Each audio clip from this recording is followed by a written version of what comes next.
نبی صلی اللہ علیہ وسلم نے فرمایا کہ میں تمہارے درمیان دو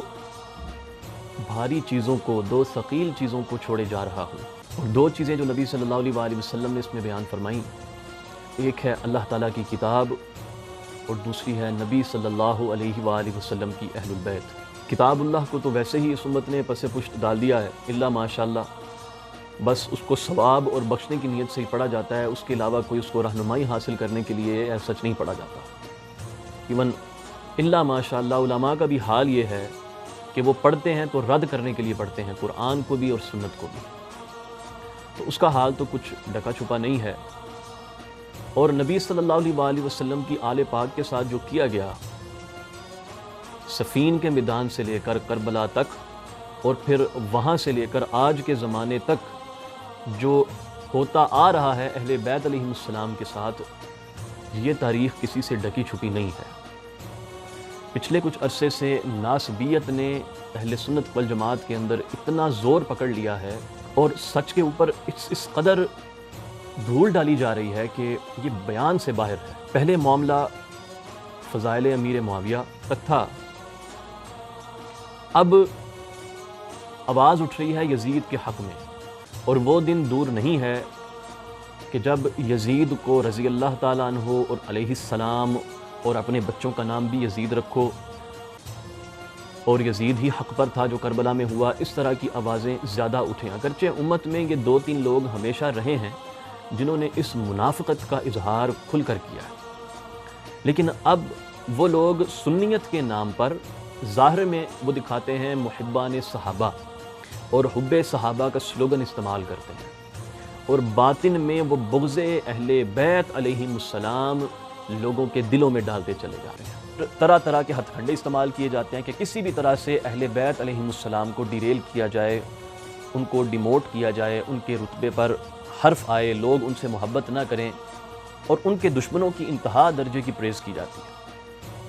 حالانکہ نبی صلی اللہ علیہ وآلہ وسلم نے بنو امیہ کے بارے میں نہیں کہا تھا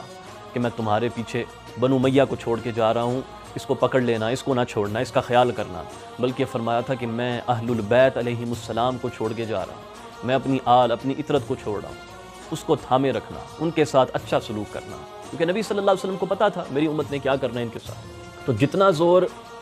بنو امیہ کے مناقب میں لگایا جا رہا ہے، اس کا اگر امت نے 1% حصہ بھی فضائل اہل بیت علیہم السلام پر لگایا ہوتا تو یہ دن نہ دیکھنے پڑتے، امت میں تفریق نہ پڑتی، فرقہ بندی نہ ہوتی۔ اب وہ زمانہ آ چکا ہے کہ کوئی اہل بیت علیہ السلام کا نام نہیں لے سکتا۔ اب یہ دوبارہ وہ دور شروع ہو چکا ہے، وہ جو بنو امیہ کا تھا، جو اہل بیت علیہ السلام کا نام لیتا ہے سیدھا کہہ دیتے ہیں بھائی یہ شیعہ ہے۔ اس کے نیچے تو بات مجھے لوگوں کو جواب نہیں دینا، مجھے پتا ہے فتوے بھی لگیں گے، شیعہ بھی کہیں گے، اس کے علاوہ کر کچھ نہیں سکتے نا۔ مجھے جواب دینا ہے جا کر نبی صلی اللہ علیہ وآلہ وسلم کو اور آپ کی آل پاک کو، جب حوض کوثر کے اوپر، کیونکہ نبی صلی اللہ علیہ وسلم نے فرمایا کہ یہ قرآن اور میری اہل بیت یہ کبھی جدا نہیں ہوں گے یہاں تک کہ یہ مجھے حوض کوثر پر آ کر ملیں گے۔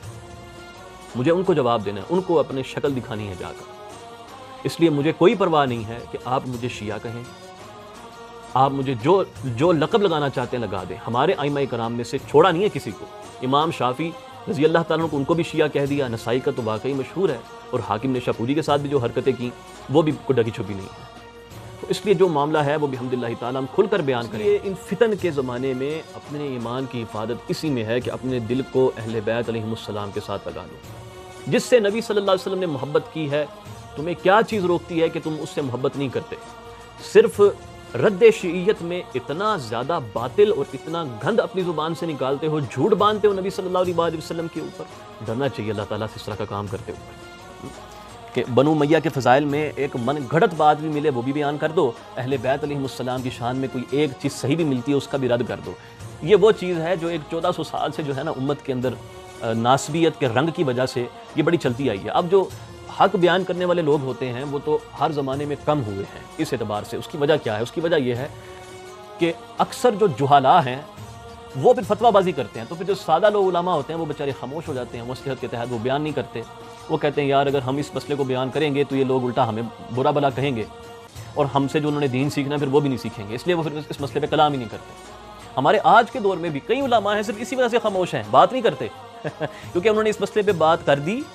تو ایسے جاہل اور ناسبیت نے ایسا زور پکڑا ہے کہ بس وہ پھر اس عالم کو ڈسکریڈٹ کرنے کی ہر ممکنہ کوشش کریں گے، اس کی ذات پر حملے کریں گے، اس سے فتویٰ بازی کریں گے، نام اچھالیں گے، ہر کام کریں گے۔ وہی جو بنو امیہ نے 100 سال پیسے دے کر کروایا ہے، بس وہ اس پیسے کا اثر آج تک چلتا آ رہا ہے، وہ کرتے جائیں گے یہ لوگ۔ اور اس کی وجہ سے کئی ایسی گدیاں ہیں، بڑی بڑی پیران نظام ہیں، وہ خاموش ہیں۔ حالانکہ ان کے جو بڑے تھے وہ اس معاملے میں بڑا کھل کر کلام کیا کرتے تھے، لیکن جو بعد میں آنے والے وہ مصلحت کا شکار ہو گئے، انہوں نے کہا بھائی ہم اس معاملے میں خاموشی اختیار کرتے ہیں۔ واللہ عالم کیا وجہ ہے، کہ یہ وجہ یہ ہو سکتی ہے کہ لوگ جو ہیں وہ جو ہدایت سیکھنے کے لیے آتے ہیں وہ نہیں آئیں گے، یا پھر یہ ہے کہ پیری مرید تھوڑی کم ہو جائے گی ان کی، یہ تو اللہ سبحانہ وتعالیٰ دلوں کے حالوں کو بہتر جانتا ہے۔ لیکن بہرحال یہ وجہ رہی ہے کہ امت میں اس مسئلے پر کبھی کھل کر بات زیادہ علماء نے نہیں کہی، اور یہ بات بھی پھر سچ ہے کہ ہر زمانے میں اہل سنت میں سے ایسے لوگ رہے ہیں، اللہ نے ایسے لوگ پیدا کیے ہیں جنہوں نے اس مسئلے پر کھل کر بیان کیا ہے، اور اس صدی کے اندر جو بھی اس مسئلے کے اوپر گرد ڈالی گئی تھی اس کو انہوں نے رد کیا ہے۔ یہ بھی اللہ سبحانہ وتعالیٰ کی حکمت ہے، اس کی قدرتوں میں سے ہے۔